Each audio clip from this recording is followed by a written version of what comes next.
ভারত এবং অস্ট্রেলিয়ার মধ্যকারে টেস্ট ম্যাচে একটি বিতর্কিত আউটের ঘটনা নিয়ে উত্তেজনা দেখা দিয়েছে।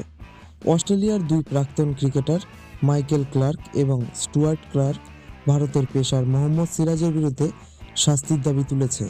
ঘটনাটি ঘটে অস্ট্রেলিয়ার ব্যাটার ট্রাভিস হেডের আউট হওয়া নিয়ে। ট্রাভিস হেডের আউটটি ছিল একটি ন্যায্য সিদ্ধান্ত, তবে মাঠে সিরাজের প্রতিক্রিয়া অনেকেই শোভনীয় বলে মনে করছেন না। সিরাজের আউটটি উদযাপন করার সময় অত্যন্ত আবেগপ্রবণ হয়ে পড়েন এবং এটি অস্ট্রেলিয়ান ক্রিকেটারদের আপত্তি সৃষ্টি করে। মাইকেল ক্লার্ক এবং স্টুয়ার্ট ক্লার্ক উভয়ই মনে করেন সিরাজের আচরণে মাঠের শৃঙ্খলা ও খেলার চেতনার পরিপন্থী।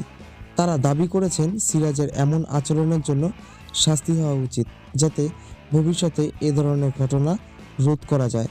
তবে এই ঘটনায় ভারতীয় দল বা সিরাজের পক্ষ থেকে এখনও পর্যন্ত কোনো মন্তব্য পাওয়া যায়নি।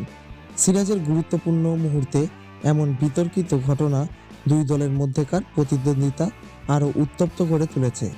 ক্রিকেটের বিশেষজ্ঞরা মনে করছেন সিরিজ চলাকালীন এ ধরনের মন্তব্য এবং চাপ উভয় দলের খেলোয়াড়ের মানসিকভাবে প্রভাবিত করতে পারে। এই বিতর্ক ক্রিকেটার ভদ্রলোকের খেলা হিসাবে পরিচিত।